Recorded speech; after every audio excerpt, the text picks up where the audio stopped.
Good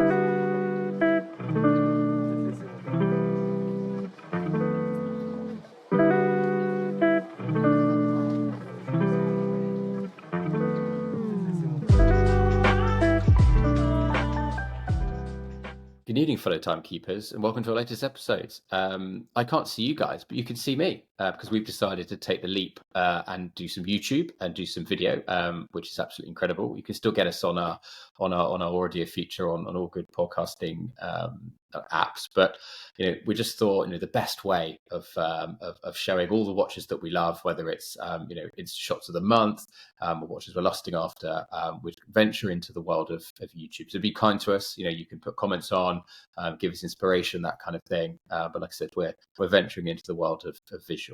And last time out, we had like a bumper show with Charlie from Lion and Turnbull Auction House talking about the online auction they're going to do later on in November. There's still time to register, and they've got lots of great things there. And Zach and I are going to be heading to the preview show later on in November. So, like I said, you'll still be able to listen to exactly the same show. You might be listening to it now with your headphones in on a good podcast channel. But like I said, like, comment on YouTube.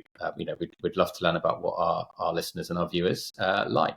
I'm going to actually try and edit the older versions as well with some still visuals, so you can get a way of appreciating things we've done before.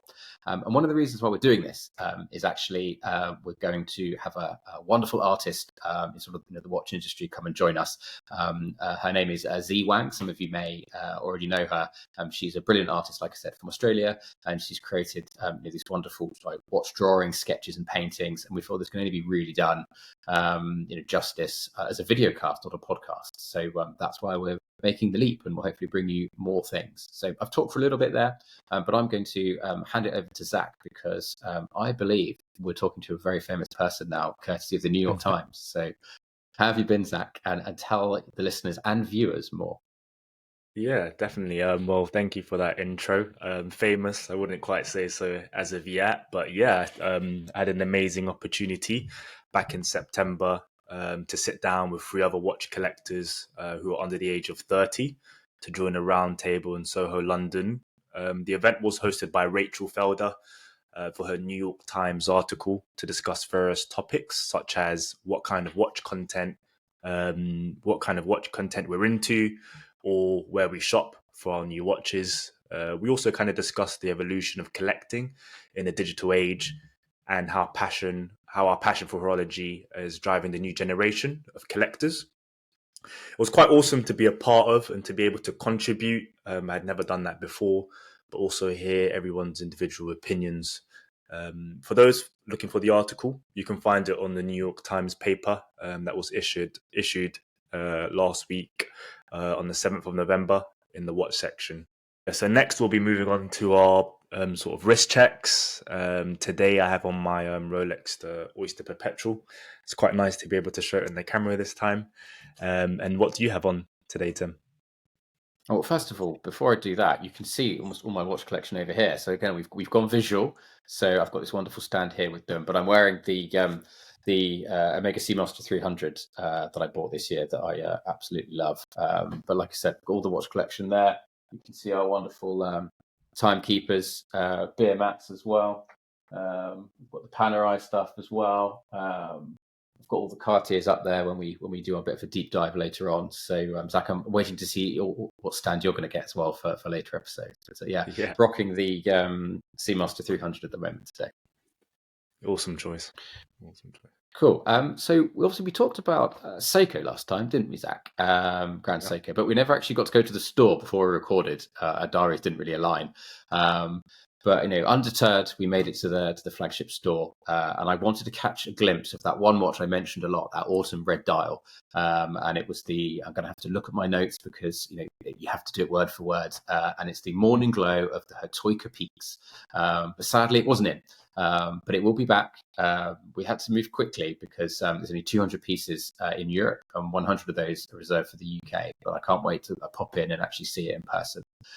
Also, there was some that I didn't really look at in my desk research, but they really popped when we went in store. And one was a pale blue dial, wasn't it, Zach? And it was called the Kishun, and it was the first days of summer. And again, they've got great wordsmiths in Japan.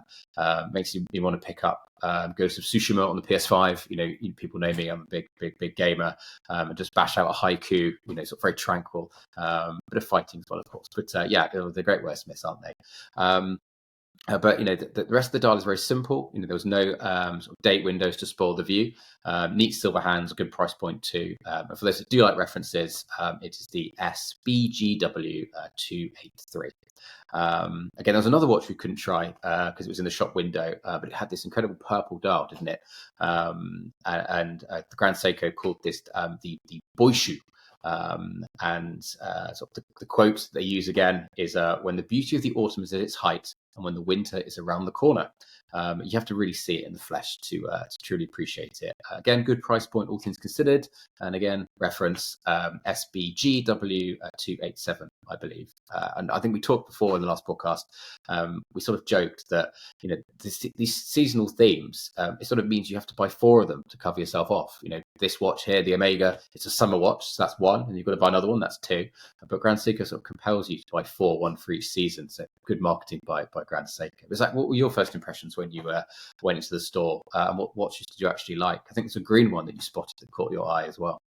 Yeah, definitely. Definitely. And then you mentioned about the 4 seasons and having to buy all 4. That could be quite expensive, But I hadn't actually visited the Grand Seiko boutique, particularly on Bond Street. So when Tim, you suggested visiting, I couldn't pass up the offer.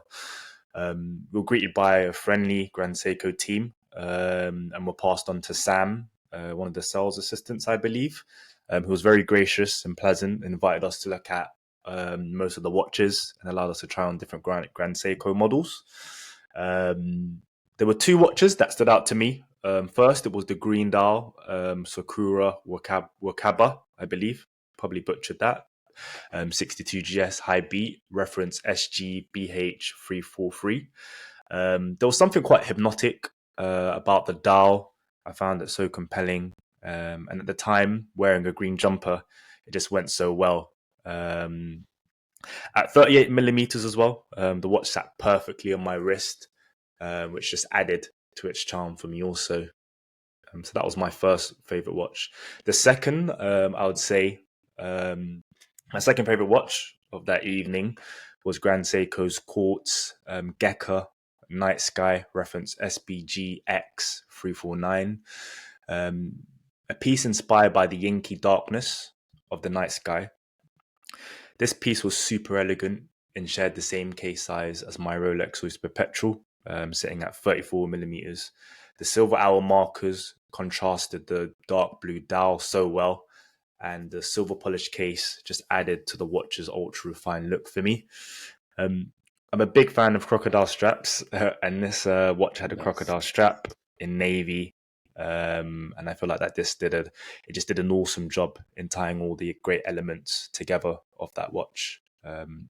Unlike other watch we mentioned, this particular model has a quartz movement, which is reflected in the significantly lower price tag, which I believe was around just above 3,000. So I feel like it's a stunning option, and those are my two favorite.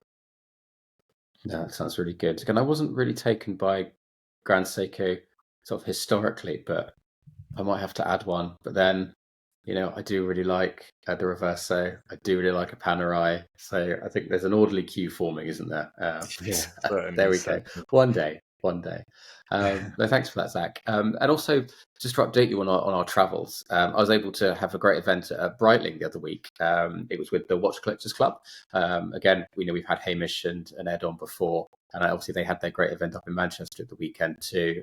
Zach and I unfortunately couldn't make that, but I'm sure lots of listeners did. It was an excellent and packed atmosphere. Really chilled out vibe for the boutique, and I'd really highly recommend it. There was talk about 140 years of Breitling. Again, it was really good for them to celebrate that. No mention of Universal Genève, though. I know there's been a few adverts online on social media about it, sort of sneak peeking, but I can't wait when they bring that brand back. No pistachio dial, unfortunately. The the Breitling Premier. It wasn't in store. Hopefully they haven't discontinued it. That'd be a crying shame. But I did get to try the Premier with the moon face, because I've got to love a good moon face, haven't I? I do prefer the vintage models, so they did have some in store, obviously not to try on, but to see as part of that, 140-year heritage. And as I left, there was great merch. I've got some of it here.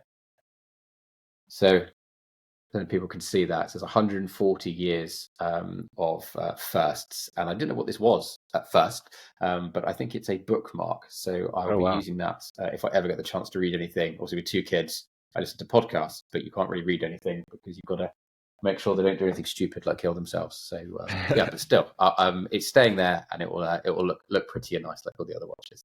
And they did also some great collaborations with Deus Ex, the sort of extreme sport brand, surfing, that kind of thing, motorcycles, and they had some really good hoodies in there. So although not a lot of money to buy a hoodie, it was quite expensive for what it was, but I might see myself popping back in to get a hoodie and not a Breitling, because that would be quite dangerous. But Zach, should we watches we're lusting either? Who wants to go first? Do you want to do first, or shall I? I'll let you go ahead. Go ahead. Okay, cool. So can I have 2? I think you've got 2 as well.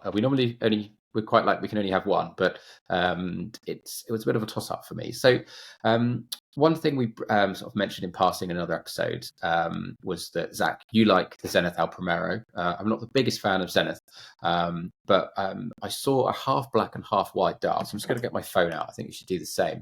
Yeah. We'll put it up for viewers to see on screen, but it's literally cut at an angle, half black, half white. I thought it was photoshopped. I thought it was a fake. AI had done something crazy, but we were wrong. It's actually called the Lupin the Third Final Edition. Bit of a mouthful, but at least it's not a long-winded reference that we've just said earlier. And despite not being a bracelet guy at all, it's got a wonderful ladder-style bracelet. Again, haven't seen this before, which I think is a really neat touch. Looking past the breaking of the symmetry with its pesky date window between the 4 and the 5. Like I said, I can just about get past that. It's got different fonted subdials, which I think is really cool too. And I suppose if you cast your mind further back, it's almost like the perfect watch for the band The Hives, because I do like my rock music, with their black and white suits on front of their album covers and gigs. And they've even got a song, haven't they? Tick Tick Boom. So it does actually link to watches. Very bad pun there, but I love The Hives, and I do love this Zenith. So there you go. And then the other one I really liked was not something I'd even really consider in the past, and we'll flash it up on screen in a sec. And it's the Hermes Quantieme Perpetual Calendar in 18-karat rose gold. Just having a looking at our phones here. Hear me out. I know Hermes isn't like a huge watch brand. It does so many other things. Fashion, jewelry, etc., etc.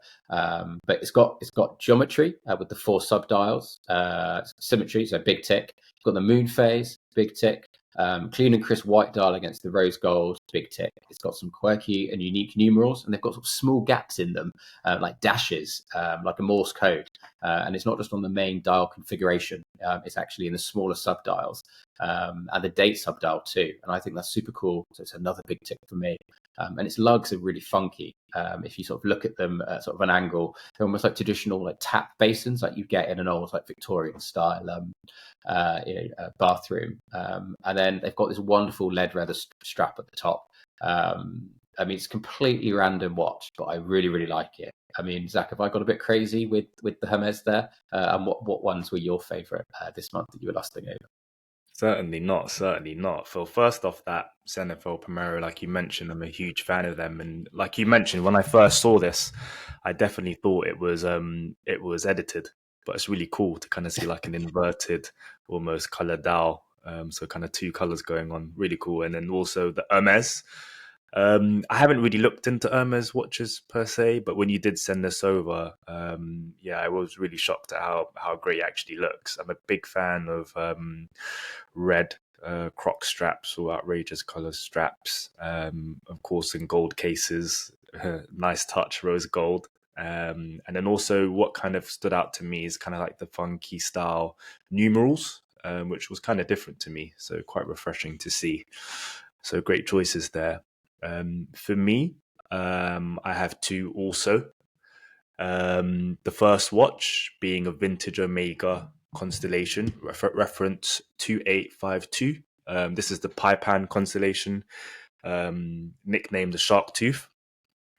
This featured on Marcel Watch Group on Instagram, and the watch features a gold case, brown leather strap. Also, the sides of the watch was actually silver, which added slightly, creating, I feel like, a bit of a different character to the watch. Omega's always been my favorite brand, as they have so much to offer, old and new. But I lean more towards the vintage. Yeah, I've leaned. That's good. You're also a fan of Omega. Yeah, I feel like they do such a good job with the old and new, and I lean more towards the vintage, and I think perhaps you're probably the same too. One clear example. That's one clear example of an Omega watch I like. The second choice this month is a brand that perhaps I haven't mentioned, or we haven't mentioned on the podcast before, and that's Tissot. So this model being one of their divers, named the Navigator, also the Skin Diver, it's also known as, from the 60s, on a black leather strap. The watch features a square patina hour markers and an iconic orange luminous third hand that I believe adds like quite a lot of flair to watches. I always love a third hand that's like lime green or orange or red. Really adds to the watch. It's sporty yet vintage, and the look of it definitely drew me in. This model was a part of a growing trend back then in the 60s of professional and recreational dive watches. And the design is classic and fits the sort of vintage-esque or aesthetic that everyone's kind of after. Yeah, cool. Yeah, obviously butted in there about Omega. Love the brand. They're probably my favorite brand ever. And my favorite probably vintage watch ever is one that I am lusting over big time, and it is a Pie Pan Constellation, but with the arrow head hands. I let one go maybe a year ago now, and I shouldn't have done. There was something a little bit wrong with it in my mind, and I stepped away, and I shouldn't have done. It's a bit like that vintage Rolex bubble back that I saw. I think it's from the same chap. The price was just incredible, and I should have just got it. But one day I'll get that dream watch with the Pie Pan. So that's incredible. And Tissot as well. I'm not the biggest fan, but I think that watch is quite impressive. I know they've got some sort of modern watches as well that are really, really good. So yeah, good choices if you ask me.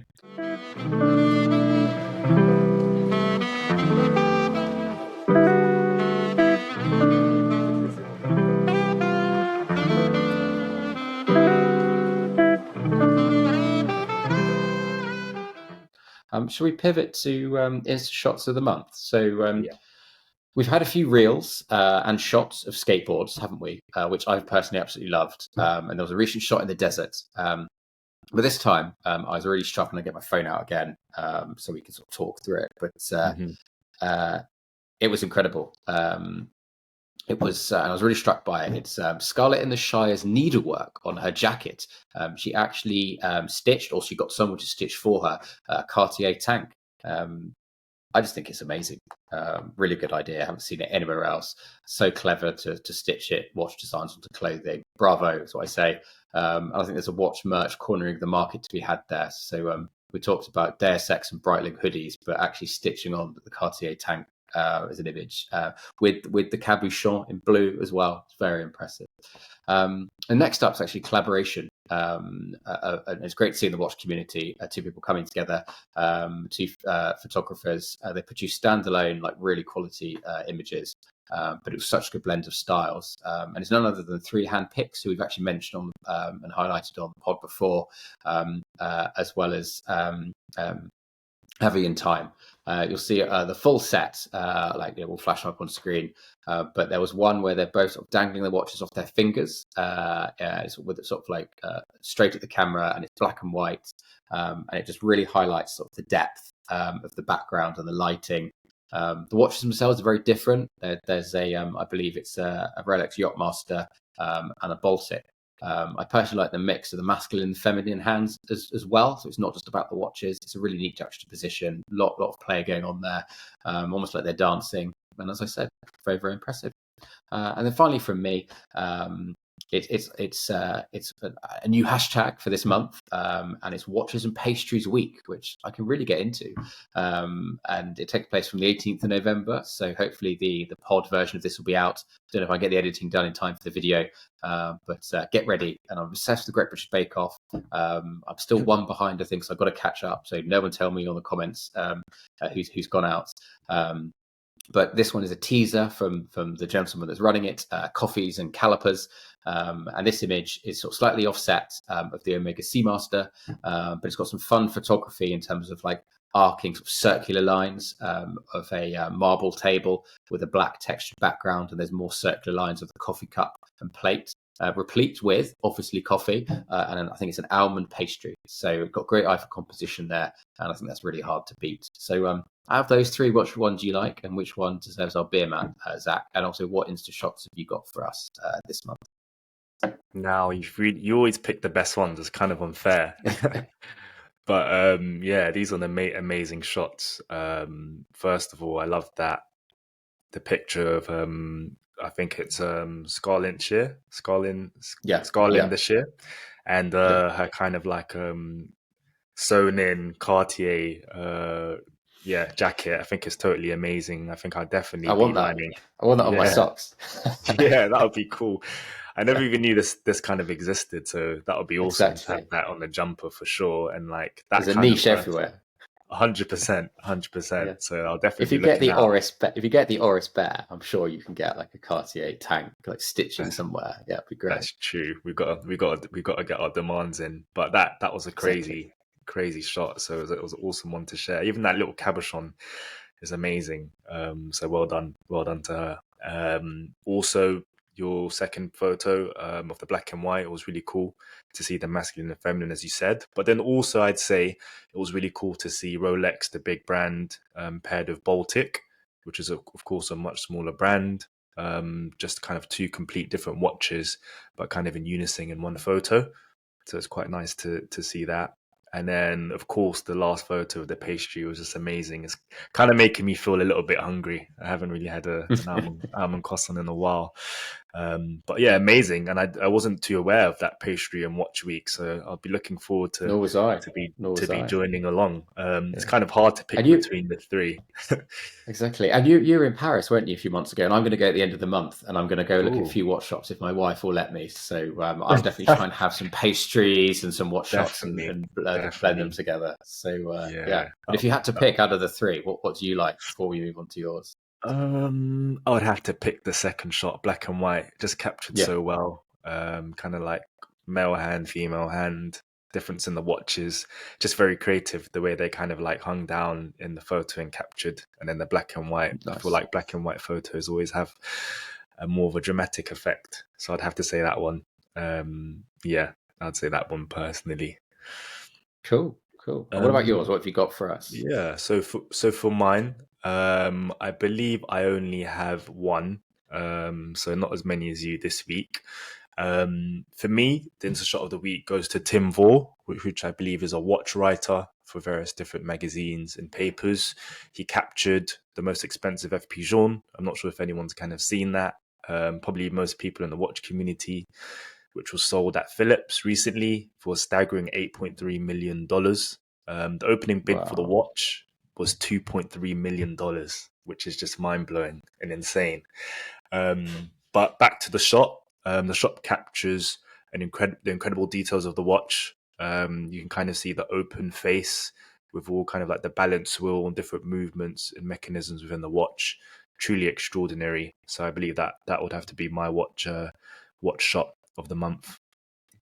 Yeah, I mean, it's almost like the watch inside out, isn't it? I'm just looking at it now when he sent it to me. It's almost like someone's pulled out the insides and just left it on the front there. It's truly remarkable. It's probably, I like aesthetics and beauty, as we've said before. I suppose this is more for like the engineer or the mechanic's mind, isn't it? Because it's all there, and that's beauty in and of itself as well. Like, you know, a working mechanism. But I suppose it speaks to why different types of people like watches. 100%. So yeah, I think I'd rather have a Cartier crash, and we'll get onto that later. But A little bit cheaper, but not that much. Yeah, not far Yeah, off. cool.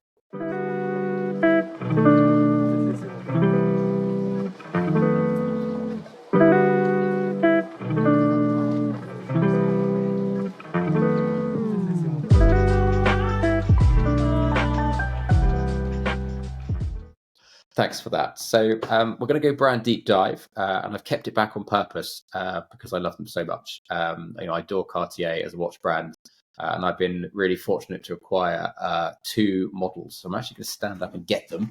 So a bit of movement here on the pod. So we talk about those and share them in a minute. Where to begin? I love the jeweled cabochon, which is often on many of Cartier's ranges. We've talked in previous pods how they should add more color. We all know. Got it here. We all know that there's the blue one. I think it's rare to see a red cabochon. Even rarer to see a green one. That would be something I'd love to get. All the different colors like that. Cartier, if you're listening, you're probably not, but do it. All different colors. It'll be great.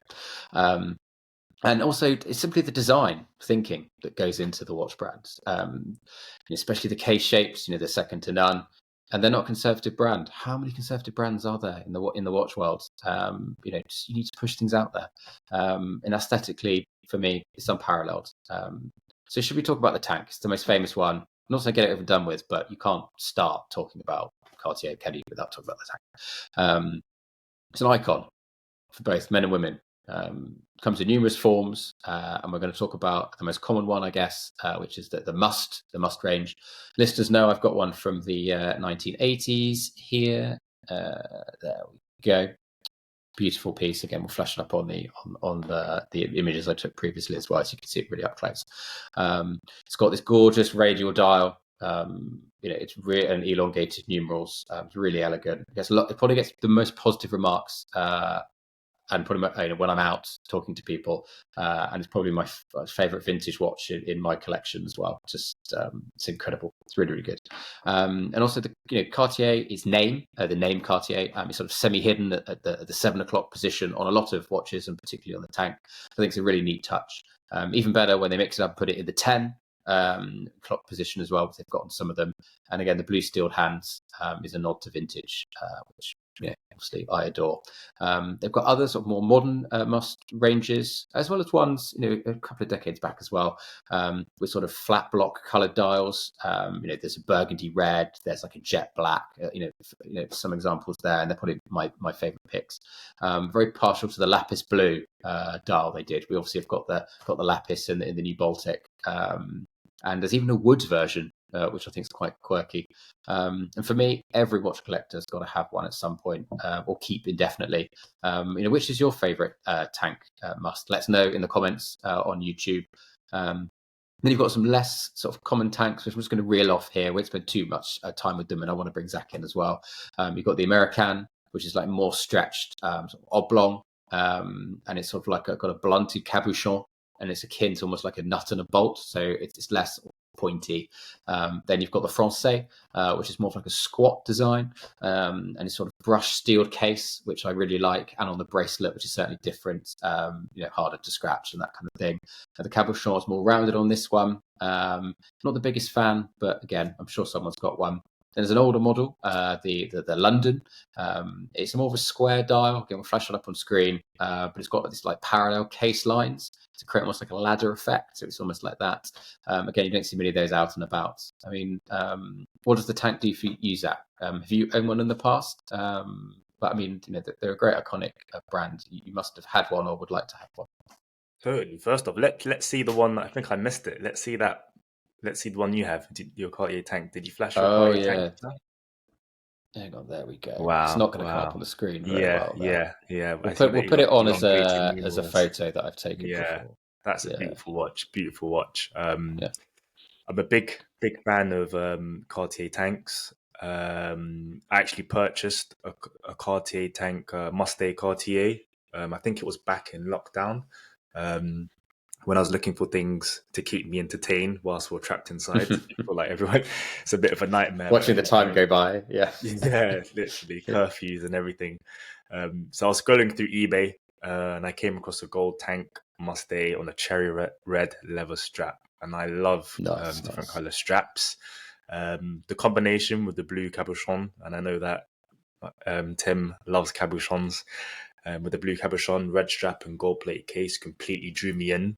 The model wasn't running, but I thought it would be a cool piece to purchase and then also to document the restoration process on Source Watches, which is my Instagram, during the COVID time. I ended up taking it to Russell Tourleman's in Mayfair, which most people who are into watches will know, or on this podcast may know, to fix the necessary parts of the watch until it was back to its full health. I also got a chance to document each stage of the kind of restoration process, including videos and reels, which was an awesome kind of thing to keep me busy during these COVID times. I do miss it. It had a great character when sat on the wrist, but unfortunately no longer have it. Oh, I shouldn't have parted with it, my friend. Shouldn't have parted with it. You'll have to find another one, won't you? And after this podcast, you probably will want another one. Yeah. Wonderful. Wonderful. So next one, we're going to talk about the Santos Dumont, both the new and the old. Another range that I'm really partial to is this Santos Dumont, but for me, only really in the vintage form. We don't talk about hate on this podcast, but what I really dislike is what they've done to it in modern times. It looks like a completely different watch.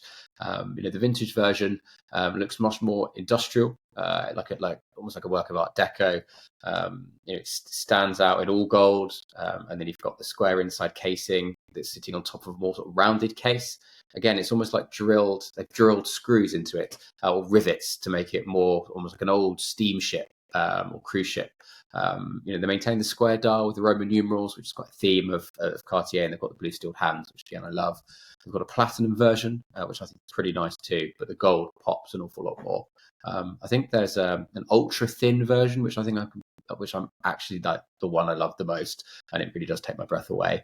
And it's got these incredible shapely lugs, and one day it will be mine. So I'll have to save up, but I would love one. But again, I've got two Cartiers here, so I might have to part with one to get that one. But there you go. But the modern variant, you don't really mind it, do you, Zach? But for me, I think they've ruined it. I mean, they've squashed it. I think they've done it with like a rolling pin, including the numerals, and they've given it a shiny silver dial. Like, why make it shiny? I'm not liking its vibe, but hopefully they'll see sense and create a new Santos, a new version of the old Santos Dumont to its natural state soon. But what does the Santos Dumont do for you, Zach? Do you like it as well? Yeah, I remember speaking to you about this. I think we saw some Santos Dumonts when we visited Watches Switzerland in Regents. Yeah, we did. Street. Yeah. Like you, Tim, I'm also a fan of vintage Santos Dumonts, and got to try on a solid gold one in the 1980s version. This piece had a red leather strap, and it was actually part of a auction preview for Watches of Knightsbridge auction house. They were very kind there, and I looked through a bunch of watches, and this was one of them. The event was held at the Londoner Hotel, which I believe was last year. It totally made me fall in love with the vintage version. So I'd probably say I sway towards that more so. The newer Santos Dumont, I can't say is my favorite due to some of the reasons you've kind of mentioned, Tim. Nonetheless, I do think, although they have lost a little charm that they had with the vintage variants, that the vintage variants harbored, I do see how Cartier did kind of attempt to modernize things with the Dumont, and whilst trying to retain the same design language that is loved by many and popularized by the original Dumont. Ultimately, I would say I'd go more towards the vintage like you, Tim, but the newer versions are priced quite fairly and still don't look bad. Yeah, they are. You're right. Yeah, the old ones, particularly the ultra thin, very expensive. But the more modern ones, which I do not like, are a lot cheaper. There you go. Yeah. There you go. Like I said, one day One day.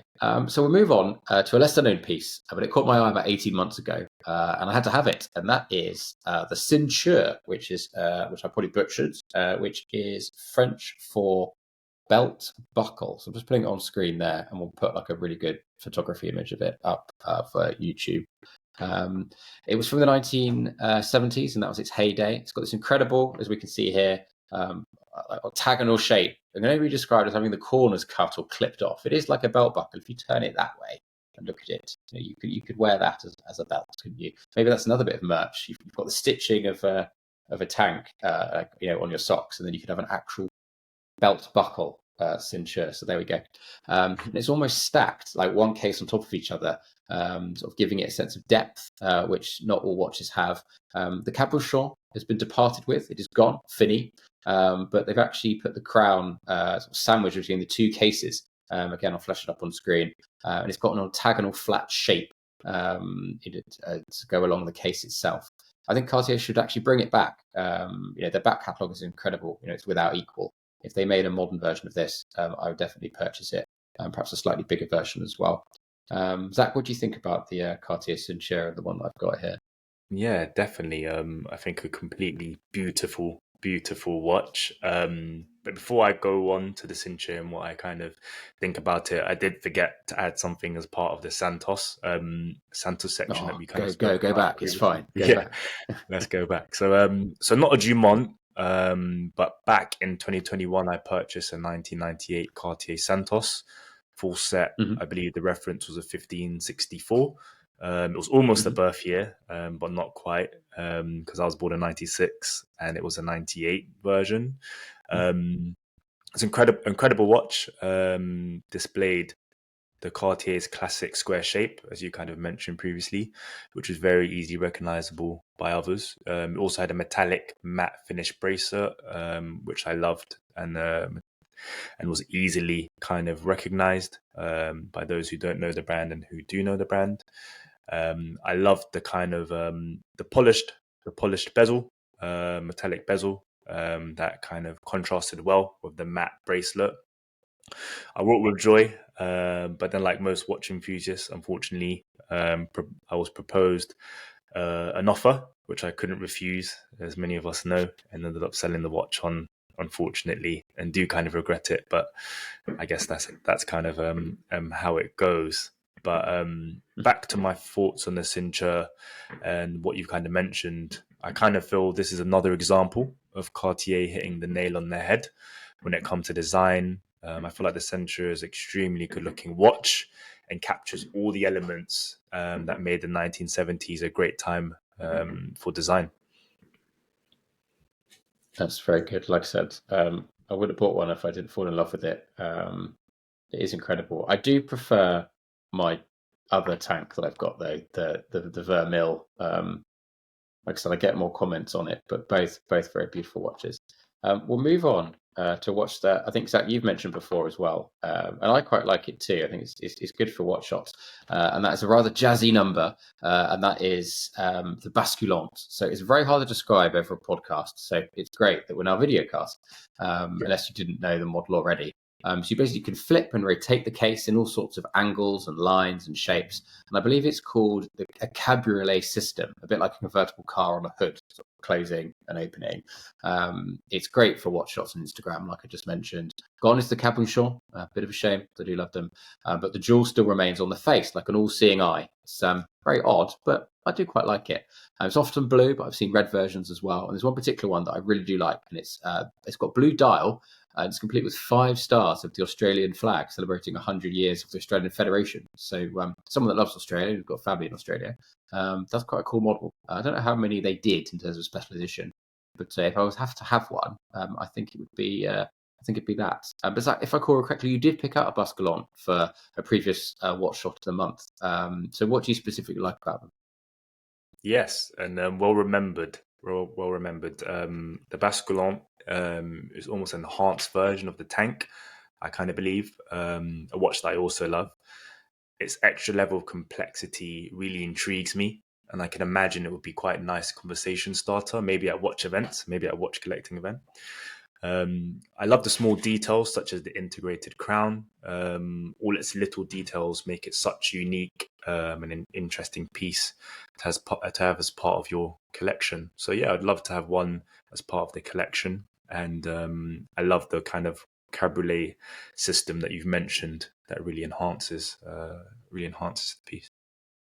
They've got quite pricey. I don't like doing numbers on this podcast, like references. If people want to know how much they are, they can go online and have a look. It's not about showing off about X, Y, Z numbers or whatever, 1, 2, 3 numbers, as it were. But got a lot. They've got a lot out of people's price range, unfortunately.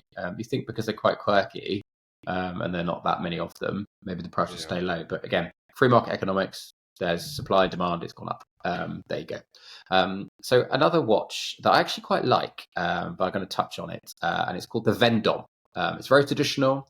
No rectangles, no crazy shapes or twists or turns. It's a simple circle, but an elegant Cartier circle at that. It's got like an inner full circle, and then sort of two, and it's separated by two sort of semicircles that encase the leather strap, almost acting like lugs themselves. Very hard to explain. Again, on the podcast, look at the picture on the video cast. The cabochon is back in all its blue glory too, which again, big tick for me. But on the whole, this Cartier watch could be seen as feminine or more feminine, given its size and styling cues.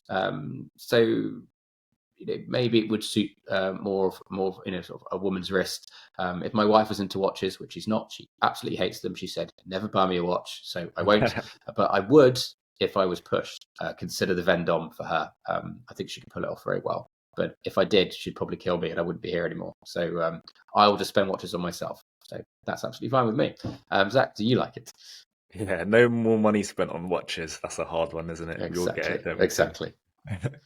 I do agree with that sentiment.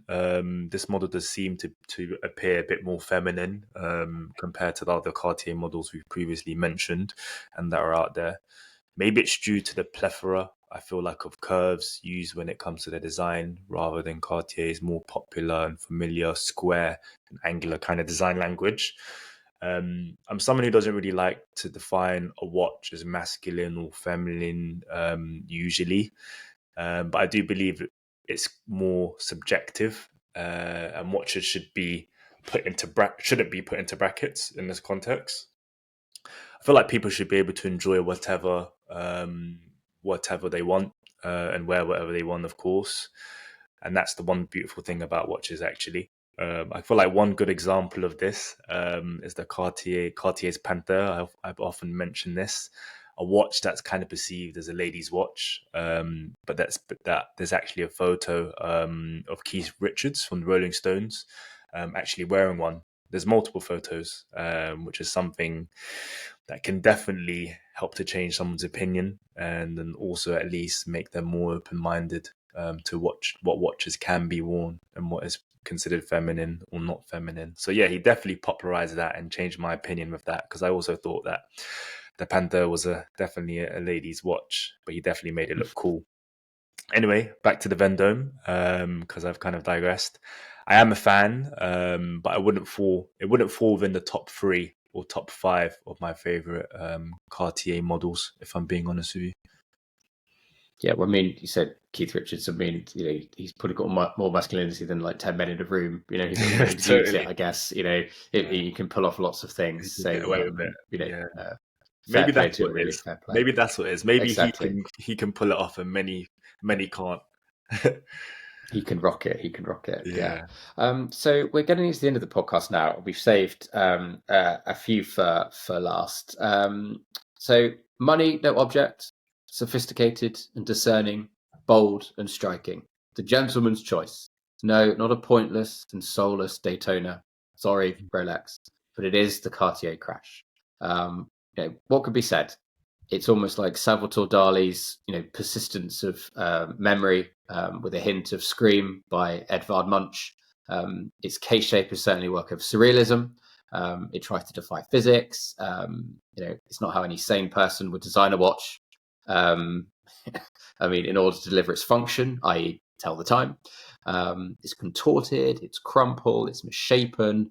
It's something that cannot be molded. It's got a staggering beauty. the numerals aren't in shape. It's like plunging into an alternate dimension or reality or a wormhole, interstellar style. The only normal thing about it is the cabochon. The cabochon is back amongst all that chaos. They often sell, I am going to say the price because very few people can buy them, 200k. Who is 200k to spend on a watch? But some even sell for £1 million. So bonkers. Is it that justifiable? I mean, it is slightly bonkers, right? But there is a uniqueness. And I know we do say uniqueness a lot, especially in modern times, but other watch brands can't match this. It is unique.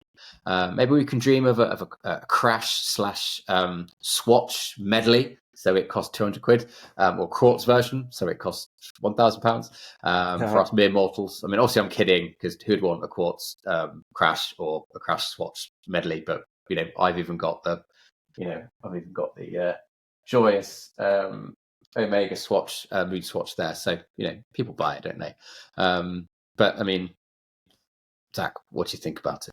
Yeah, you kind of briefly mentioned the Omega Moon Swatch. I'm still trying to get my hands on one. Amazing watch, and yeah, you kind of joked about a crash swatch with a quartz movement. You were kidding, but I definitely would look into that if there was one sort of available. But yeah, the price range is insane for the crash, but I do believe the crash design is genius. Kind of hinting on what you've kind of mentioned. Some say it's rumored to be derived from a Cartier that was involved in a car accident. I don't know if it's true or not. But that just there you go. We'll run over these watches. We'll run over these ones, and then we'll say it's a crash. Yeah, that's it. Maybe we need to do that. Get a discounted version. Yeah, you first. Oh, that's a tricky one to explain to insurance. Exactly. Yeah, but yeah, there's been many versions over the years. Some with diamonds, different precious metals, and limited editions, all of which have been sought after by many collectors. Its unique design has attracted loads of celebrities also, which has kind of been interesting. Celebrities in the limelight, such as Kanye West, Jay-Z, Tyler the Creator, Kim Kardashian, up until most recently, Kai Cenat, who probably most won't know, as he's most of our generation. I have no idea. Yeah. Well, he's like... you might know. Born in 96. I wasn't born in 96. I'm like the last year millennial, so I'm kind of like the last catching on to that kind of group. But after me, so anyone who's born post 96, 97 on upwards. So the Gen Z generation will know him. So he's a Gen Z streamer, I believe, who started on Twitch, who's absolutely blowing up all over the net. And he recently... posted a Cartier crash whilst in Paris. I believe his one has diamonds on it, which is totally interesting, right? A watch that's kind of started many years before he was born, and to see young people get involved in it is definitely interesting. I definitely feel like these influences have definitely created a resurgence of interest into the crash, which definitely adds probably to the crazy price tag, which you've kind of mentioned, Tim. So yeah, the prices are far from normal, but put that aside, I do think it's an extraordinary watch and would be a mega dream to have one, but I don't know if that will happen anytime soon, unfortunately. Yeah, I think for that price, I'd rather have a Porsche 911 or maybe a nice house somewhere abroad than a watch. But there you go. Some people say that about the watches we buy. But there you go. I want to see one in the flesh, actually. I mean, I don't know anyone that owns one, but and I think in the Cartier store in London, I don't think I've seen one, but it'd be lovely, even just to try it on, even if there's like 10 security guards around you. It'd just be great to try it on and just say that you wore it once on this earth and in this life. So there you go. So the final one is, like the other 8 billion people in this world that can't afford a crash, how about something a tad cheaper? And we're leaping from art and we're going into geometry and maths, and that is the Cartier asymmetric. So, my high school maths brain would say it was a parallelogram, but in fact, I was doing a bit of research late last night. It's actually defined as a rhomboid case shape. So what's the difference between a rhomboid and a parallelogram? I don't know, but it's a shape and it looks nice. Now, for someone that prattles ad nauseum about the love of symmetry, how can I love something that is not actually symmetrical? Well, love isn't meant to be rational, is it? You fall in love with who you fall in love with. And that's what I'm going to say in my defense. I mean, I like the trick it plays with your eyes and your mind. It's like a wonky picture frame. Tilt it one way, don't like it. Tilt it another, don't like it. And then you get it to the point that you want. And like I said, that's the beauty of it. Maybe it's art after all. Again, doing more research on different types of art. It's Kandinsky with his abstract shapes, perhaps. So we've moved on to different artists, and that's great that Cartier tapped into all of that. Gone are the Roman numerals all the way across. They've gone 12, 2, 4, 6, 8, 10 combination, which I do quite like because not many watches have that. And the cabochon remains again intact, so yay for that. And you can get it for a fifth of the price of a crash. So we said 200k, so it's a fifth of 200k. Still out of the hands, or should I say off the wrists of mere mortals. Bad pun, but it's true. I'd love to have one, but I'm not spending that much on a watch. That is crazy. But yeah, beautiful. I mean, Zach, what do you make of the asymmetric? Yeah, it's interesting. It's nice to see the mention of cabochons throughout. So that's good that it's still for the win. It's in. In terms of this watch, you said a fifth of the price of a crash, but that's still like way over my budget, which is quite sad, but is the case. But I love the unique dial layout. It's rotated 30 degrees, as you kind of mentioned, with the 12 and 6 o'clock markers positioned on opposite corners, rather than top and bottom. I had it down as a parallelogram, but yeah, I've been taught, or I've been kind of educated. It's actually a rhomboid. Or I'm wrong. Or a rhomboid, and that kind of definitely breaks the traditional watch shapes, which is quite interesting to me, and adds an element of like an avant-garde style, which is also quite cool to have. Due to its kind of unorthodox design and limited production, I know that the tank asymmetric is highly collectible and sought after by many enthusiasts. So if you do have one, that's a pretty special moment, a special thing for you. The asymmetric by Cartier is a testament, I believe, to Cartier's creativity and willingness to step out of the box and push boundaries when it comes to their watch design.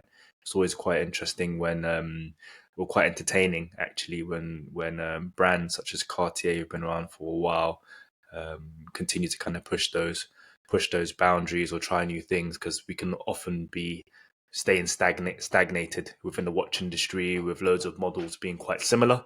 So it's quite cool to see that happening with the asymmetric. I do believe it's an iconic watch within horology, and another great piece from Cartier. Definitely. Again, a bit like the crash. I'd love to see it in the flesh. Again, maybe there's 6 security guards and not 10 around you, but I'd like to try it on at least once in my life. So there we go. Yeah. But I think, Zach, you're doing the outro for us, and I think just before this call, we picked what deep dive we're going to do as well. So I'll let you take it away and give us a good close. Sure. So that's quite a bumper show as a duo. We hope you liked our first foray into video. It's been interesting. Do drop us your favorable comments. We're all about your love of watches. We're all about the love of watches, not hating or chasing clicks or being controversial.